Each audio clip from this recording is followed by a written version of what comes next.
आंदोलन के बीच किसान नेताओं में घमासान। चुनावी राजनीति को लेकर किसान नेताओं में फूट। राकेश टिकैत की नसीहत पर चढ़नी का पलटवार। किसान नेताओं की एकता पर खड़ा हुआ बड़ा सवाल। कड़ाके की सर्दी के बीच उत्तर भारत का माहौल इन दिनों किसान आंदोलन को लेकर गरमाया हुआ है। एमएसपी, कर्ज माफी समेत 13 विभिन्न मांगों को लेकर पंजाब से किसानों का जत्था दिल्ली कूच करने का ऐलान कर चुका है, लेकिन हरियाणा पुलिस की कड़ी नाकेबंदी उनके मकसद के आड़े आ रही है। उधर किसान नेता जगजीत सिंह डल्लेवाल सरकार पर दबाव बनाने के लिए पिछले 21 दिनों से आमरण अनशन पर बैठे हुए हैं और उनकी सेहत काफी नाजुक स्थिति में पहुंच गई है। इस आंदोलन को विपक्षी पार्टियों का भी समर्थन मिल रहा है, लेकिन समस्या किसान नेताओं के बीच सामंजस्य को लेकर है। इस बार किसान आंदोलन की अगुवाई कर रही संयुक्त किसान मोर्चा गैर राजनीतिक ने एक अन्य किसान नेता गुरनाम सिंह चढ़नी से दूरी बना रखी है। चढ़नी संयुक्त संघर्ष पार्टी बनाकर राजनीति में कूद चुके हैं, जिसको लेकर अन्य किसान संगठन उनसे बचने लगे हैं। पिछले दिनों करनाल आए भारतीय किसान यूनियन के राष्ट्रीय प्रवक्ता राकेश टिकैत ने तो चुनाव को एक बीमारी बताते हुए चढ़नी को इससे दूर रहने की नसीहत दे डाली, जिस पर अब चढ़नी ने सर छोटू राम समेत अन्य किसान नेताओं का जिक्र करते हुए जोरदार पलटवार किया है। जो लोग दिल्ली से वापसी आए थे, वही लोग दिल्ली की अगर तैयारी करते तो सब लोगों को इकट्ठा होना पड़ेगा। अकेला झुंड में से जाके अकेला बाहर कुछ नहीं हो सकता, उसकी हार होगी। तो वो कैसे इकट्ठे होंगे सारे?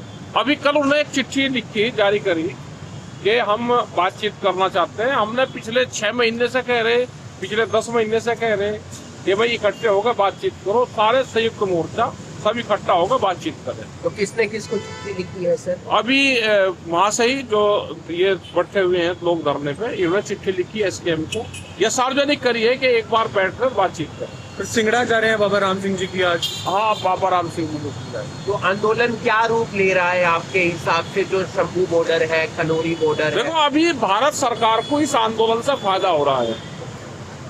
अभी उसको फायदा क्या है कि ये पंजाब की जमीन पे है, पंजाब में सरकार आप पार्टी की है। इससे वहाँ की जनता नाराज हो रही कि किसानों का, सिख समाज का यही काम है कि रास्ते रोक लेते हैं, हमारा इंडस्ट्रीज बंद हो रही। तो अभी भारत सरकार पे कोई फर्क इसका नहीं पड़ रहा। ये भूख हड़ताल पे तो पंजाब की जमीन पे है कि पंजाब का एडमिनिस्ट्रेशन और सरकार पंजाब वाली देखेगी। तो ये आंदोलन अभी 4 से 5 महीने और चलेगा। तो क्या लग रहा है, सफल होगा ये आंदोलन? अभी ये तो नहीं पता कि सफल होगा, अकेला क्या सफल होगा। जब तक डल्लेवाल जी को कुछ कहना चाहेंगे? तबीयत बिगड़ रही है। तबीयत बिगड़ी तो सामाजिक लोग हैं, सब लोग बातचीत कर सकते हैं। डल्लेवाल जी को क्या कहेंगे? अभी तो वे इस स्थिति में है कि उनको कहने की स्थिति में नहीं है।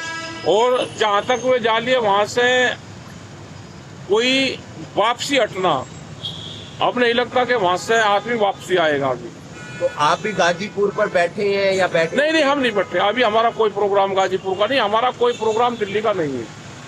सरकार से कुछ मांगे हैं? सरकार से हमारी एमएसपी गारंटी कानून, स्वामीनाथन कमेटी की रिपोर्ट, बिजली अमेंडमेंट बिल, जो इशू पहले हैं वही इशू हमारे चल रहे। पूरे देश भर में प्रोग्राम चले हुए हैं, हमारे मीटिंग होती है।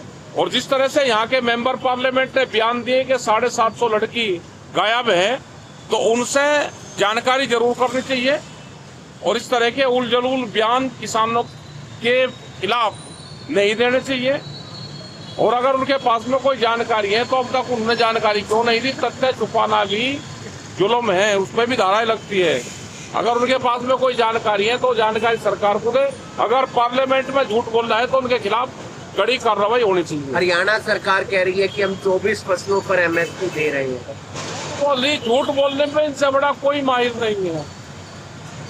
झूठ बोलने में बीजेपी की सरकार नंबर 1 पे है। शिवराज सिंह चौहान कृषि मंत्री हैं, वो कहते हैं हर मंगलवार मैं किसानों से मिलता हूं। 22 जनवरी 2021 को आखिरी बार किसानों से बातचीत हुई थी। उसके बाद में 3 साल हो गए, हमसे तो मिले नहीं, न किसी किसान संगठन से मिले, अब किससे मिल रहे हैं तो जानकारी दे सकते हो। देखिए, इलेक्शन जो है, इलेक्शन लड़ना सबका अधिकार है, लोकतंत्र की बात। फिर देश आज़ाद क्यों कराया था? अगर इलेक्शन नहीं लड़ना था फिर तो अंग्रेजों का राज ठीक था, वो ईमानदार थे, ये बेईमान हैं। अगर नहीं लड़ना था तो फिर देश को आज़ाद कराने की जरूरत क्या थी? और सर छोटू राम ने अगर कुछ किया है इलेक्शन के माध्यम से किया है, चुनाव जीतते हैं तब कुछ किया है। चौधरी चरण सिंह को हम नेता मानते हैं, राजनेता थे, चुनाव लड़ा है तब कुछ किया है। बताते चले कि राकेश टिकैत हो या गुरनाम सिंह चढ़नी, दोनों सियासत पे अपनी किस्मत आजमा चुके हैं और दोनों को मुंह की खानी पड़ी है। टिकैत जहां राजनीति से तौबा कर चुके हैं, वहीं चढ़नी हालिया हरियाणा विधानसभा चुनाव में शर्मनाक पराजय झेलने के बावजूद चुनावी राजनीति से पीछे हटने के मूड में नहीं है। बहरहाल एक ऐसी समय में जब किसान आंदोलन को अपना पुराना मोमेंटम हासिल करने में काफी चुनौतियों का सामना करना पड़ रहा है, तब किसान नेताओं के बीच की ये कड़वाहट आंदोलन के लिए एक सुखद संकेत नहीं है। ऐसे में देखना दिलचस्प होगा कि क्या किसान नेता आपसी मतभेद भुलाकर 2020 की तरह फिर से व्यापक आंदोलन खड़ा कर पाते हैं। Bureau report, Punjab Kesari TV. हमसे जुड़े रहने के लिए हमारे YouTube चैनल को सब्सक्राइब करें और नई वीडियो की नोटिफिकेशन के लिए बेल आइकॉन को दबाएं।